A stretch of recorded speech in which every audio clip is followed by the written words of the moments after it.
Now, the summer 2021 anime season, I don't think received as much praise as I believe it should have gotten. It was a season with a lot of carryovers, some sequels returning, but it also had a good handful of new series that really took my breath away. So, in Season Roundup today, we're going to be going over my top favorite shows, hopefully recommending a few that maybe you skipped over, that you'll hopefully give a chance after this video, while also just gushing about why anime is so damn fantastic in 2021. Now, we'll kick off with some self-explanatory ones. We have That Time I Got Reincarnated as a Slime Season 2, Part 2. The first part of this season, I think, definitely had buzz at certain points, but maybe people were expecting more explosiveness to happen, as Part 1 had to do a bit of a cover-up as certain content was cut from Season 1. Season 2, while there is a lot of meetings, and maybe that's not everyone's cup of tea, Slime's always been a show that's been political first and foremost, but it has a lot more momentum that really builds up into some pretty insane atmosphere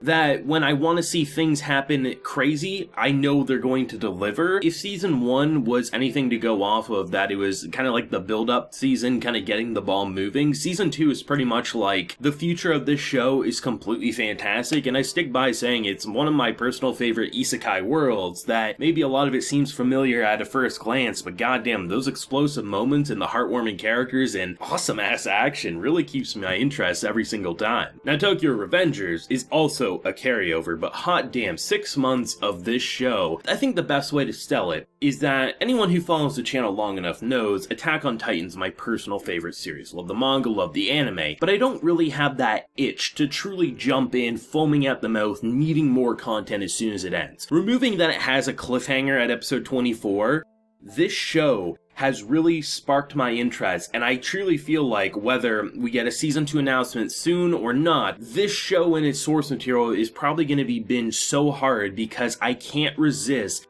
one of the most refreshing takes on time travel ever. Not one of those keeps dying and repeating, but rather one shot only. You make one wrong move in the past, the future's screwed and it's game over. It's incredibly emotional. It has great characters across the board. The worst thing about it is, if you're watching on sites like Crunchyroll, is that there is a lot of censorship due to one of the symbols on their coats and their uniforms resembling a pretty shitty part of our own history. But there is ways to get around that, either with, sailing the high seas, or even honestly watching it on Netflix Japan, which honestly is a great segue to the sponsor of today's video, which will probably help you in more ways than one with avoiding censorship, but also getting around those pesky anime barriers. So we gotta give a shout out to NordVPN real quick. You'll hear many channels talk about VPNs, and there's a reason for that. When you surf the internet, you're going to different sites unprotected and limited in scope on what you can actually see. Now, even if you're not stealing your neighbor's Wi-Fi, the internet company and all those different sites where you hit those I agrees that you never actually read but probably should are tracking your every move and selling your info to people with not the best intentions. Now, as anime junkies, I'm sure you're thinking, Brandon, I don't need a VPN, my waifus keep me safe. Now sit down, put down the body pillow, and listen up. I know most of you watching sail the high seas to watch your anime. Don't lie to me, I don't judge. But do you know how risky it is and what you're putting yourself through without a VPN? With NordVPN, not only is your sensitive data and privacy kept safe behind its great security, you're also invisible and can appear anywhere, no matter the site. Say you want to go to Crunchyroll. Damn, this video is only available in the UK. How do they block me? Well, not anymore. With the simple click of a button, either by scrolling through the list or manually searching, you now are in the UK, and you know me, I'm in Canada, so got 'em.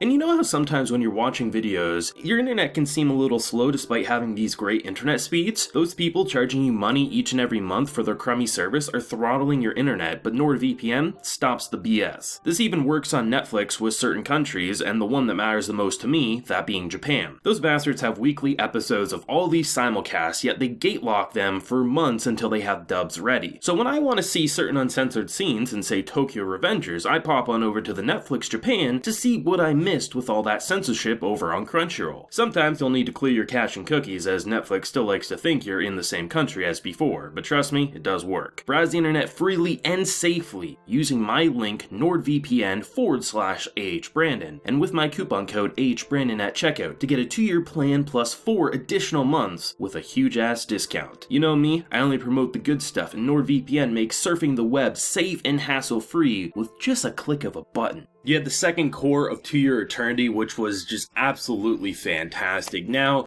The last arc of this, I guess, wasn't as highly received outside of my channel based on what I was reading, rumblings on Reddit and Twitter and things like that. But if you want a show about an immortal who gains experiences arc by arc, and I honestly really love the second half so much because rather than it just being positive influences, he has some pretty shitty ones, and the idea of not knowing what he should do, born as a way to save and kind of carry on the world's legacy, but wanting to be a person first and foremost, but sticking by people, these horrible creatures called the Knockers will come and hurt him and others around him. It's one of the more emotionally engaging stories, and it comes from the silent voice author. And the best part is it's not one of those shows that if you've been putting off for a while, Season 2 is confirmed. It is happening. So this is a show that if I was to put some of the more emotional baggage on, this series takes the cake. It's easily one of the most enjoyable shows that I think this year has to offer, and I don't think there was a bad arc whatsoever. And really, Fushi's character development just continued to knock my socks off, and the ending is without a doubt one of, if not the best episodes of the entire anime. Now, My Hero Academia Season 5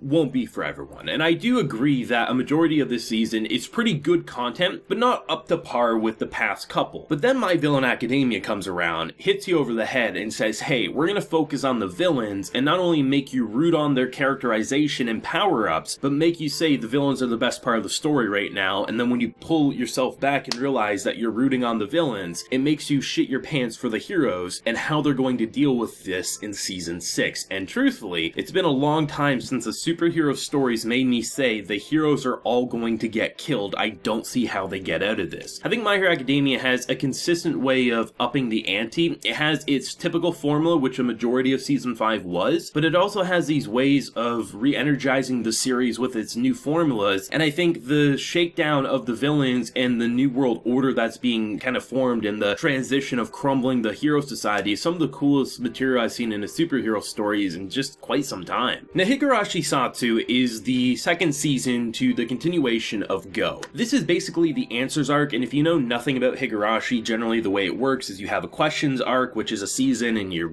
questioning what's happening, where the answers arc comes in and explains that. Now, Go kind of dropped the questions and answers all at the same time, but on the flip side, seeing what has happened from the psycho killer's perspective, it basically allows for Sotsu, despite being the same territory for most of it, and honestly it is the same territory for most of the season, it also, for the most part for me, was a completely fresh experience given the differences and the way a simple perspective change can really shake up the narrative. Now, towards the end of the season, that's when it did get a little rocky for me, where I was like, okay, the things I really wanted to see more clarification on wasn't there, but I'd be kidding myself if Higurashi, both Sotsu and Go were not some of my most enjoyable reviews I've ever made on the channel, and I think any fans of horror anime or thrillers or psychological mind trips will enjoy Go, will enjoy Sotsu, will enjoy the originals. Higurashi is just a blessing in anime form, and you can never go wrong, and even when it's at its worst, like in Sotsu, it's still damn enjoyable. Now, second seasons are interesting. Dragon Maid has been gone for quite some time, and that's probably mainly due to the fact that KyoAni suffered a pretty tragic fate a couple years back there. So when you come back with a very anticipated show, where do you go from here? Not only did they rejuvenate their formula about how Dragon Maid and KyoAni productions look, they also took clearly the best parts of that source material, characterized characters who were already great in Season 1 and made them even more interesting, emotional development, comedy, but then you also introduced new characters like Alulu, who easily could have been the most fan service design character ever, one of the best parts of this series. Twitter will always like to want to cancel shows like Dragon Maid because of characters like Alulu, but I think anime fans recognize when there's actually heart and soul, and KyoAni is without a doubt one of the standouts of heart and soul in the anime industry, both with worker conditions and what they adapt, and this show is easily one of the best second seasons I have ever seen, and it makes Season 1 look okay. And Season 1 I thought was a damn masterpiece originally, but that's just how much it improves on the already flawless formula, and I'd love to see multiple more seasons of Dragon Maid. If you haven't started this one yet, binge both seasons, you won't be disappointed. It's heartwarming, it's hilarious, it's fantastic. Now, speaking of second seasons, Otome Game Season 2. Back when Season 1 came out, we had a show where a character is the villainess of an Otome game, usually death, exile, horrible routes, but she's a harem magnet, but she's dense as a black hole. Funny stuff, but Season 1 ended in a way that didn't need me saying, oh, I need more content. Season 2 gets announced, I'm gonna watch it. They not only gave major development to 2 characters and got through that thick skull, they made me excited for a movie saying, wow, you went from ending it open-ended in season 1 saying, we don't need more, I know we're gonna get more because it's popular, but we don't need it, to saying, I'm foaming at the mouth, needing more. Season 2's this season, I think honestly, were a step above where they usually are. It made me say, first season pretty good, but that second season even better. Otome Game, reverse harems in general, not everyone's cup of tea. Otome Game, hilarious, different, and there is development once again to that second season, but it kind of works out because the first season is really just that comedy. Now, The Great Jahy Will Not Be Defeated is a show that's been hyped up for a long time. It's a show about, well, you have a second in command of the Dark Realm, now trapped in the human realm, wanting to restore order, but has very little power left. So most of the time, she's this adorable kid-looking form, and when she does have enough power, she works at a bar, does her thing as her sexy adult form, but for the most part, it's just the story of Jahy getting humbled. She was an evil character in her original world, and now she's surrounded by different figures, whether it's a mother figure, whether it's an authority figure, whether it's childlike innocence. This show's all about making sure that she kind of gets a second chance at life. She hunts after that dark realm, but really, she's just learning to be a human despite fighting it every step of the way. One of the funniest and sweetest shows ever. The intro will give you very Devil's a Part-Timer vibes, which is awesome. It's a great hook in, but it quickly becomes The Great Jahy, and there's not a single boring moment. The narrator is very similar to Kaguya-sama Love is War, so you'll constantly get a very fun persona talking over these outlandish scenes, and it's just a bouncy, energetic, one of the best casting for its main character Jahy. Insane. 20 episodes confirmed, you get half of it this season, and it's carrying over into that fall season. If you need something to de-stress you and have a great time every single week, this is the show I recommend above all else this season. One of the most heartwarming and great character development, subtly but surely, that anime has to offer this season. If you thought summer was a dry season, you gotta go watch Jahy and laugh your ass off. The Idaten Deities is a show that at first you'll probably watch because MAPPA just put together a great team that has this insane visual dynamic, but the thing that's gonna keep you there is the interesting take on gods. Usually when a story has like a god type character, or in the case of this show, multiple, it's pretty much what you expect, right? People worship the gods take the worship. The thing about this show is it doesn't do that. Rather, when you really follow the gods, they honestly feel more demonic than a lot of the demonic characters that are actually demons. When characters pray for good things to happen, they won't come to save them, because for them, as long as humanity isn't wiped out, they don't need to intervene, because ultimately humans will fight. One side will win, one side will lose. Who gives a shit? As long as there's some left, we don't have to worry. The way they do world building in either with this very quick fast forward nature or they actually drop it in a nice slow pace, this show has no right to be as meaty in narrative as it is, because visually alone, it's a Dragon Ball level fight scene awesomeness that you're going to have a blast with, but its characters and world building are so intriguing and different that I might go as far as to say the most different take on gods and demons I've personally ever seen, and seriously, I have no idea what we did to deserve this one, but like, seriously, don't judge a book by its cover. It's definitely more than meets the eye, though I will say there is some touchy subject matter, so keep that in mind if you are squeamish to certain things. Sonny Boy is one of those shows that you would have probably assumed came out in the 80s. It's one of those cult classics that you discover, as visually it's nothing you've ever seen before. I mean, PV-wise, it gave me Ping Pong the Animation kind of vibes, but really it's its own thing. It's a story about characters going adrift and seemingly questioning, are they in purgatory? Are they still in their own world? Is this life? Is this death? Is this all a dream? It's one of those shows that rather than saying, we're going to take you on this specific journey about saying, okay, a natural disaster took place, so therefore they're trying to escape it. Rather, how do characters deal with a change in their environment, and having high school teens deal with that situation, almost getting Lord of the Flies level vibes at times, other times having romantic tension, other times just trying to solve a mystery. It's one of those shows that you'll need to rewatch a few times, and maybe even then you won't have enough comprehension on what happened, but it's one of those shows that rather than one person getting the same thing as another, most likely everyone who watches it will have a different interpretation of, at the very very least one episode, if not the whole series. It will make your mind race. It will make you say, what the hell? But creatively, it is one of the most bold and risky shows I have seen, period. I truly think this is what anime needs more of, creative risk, and that's exactly what Madhouse did. If this is the new era of Madhouse, I'm here for it. This original Sonny Boy, you're gonna be scratching your head, you're gonna be rewatching it, but you're not going to be forgetting it is the best way I can sell it. Now, Vampire Anime and myself, we don't have the best relationship, but I will say this year has been pretty solid with them. But the idea of having a character who is your main character, but most of the time makes you question, are they actually evil with some of the things, faces that they give and what they say? I have to say that this one took me by surprise. There was some hype going into it, given that the author who wrote this is also the same one who did Pandora Heart.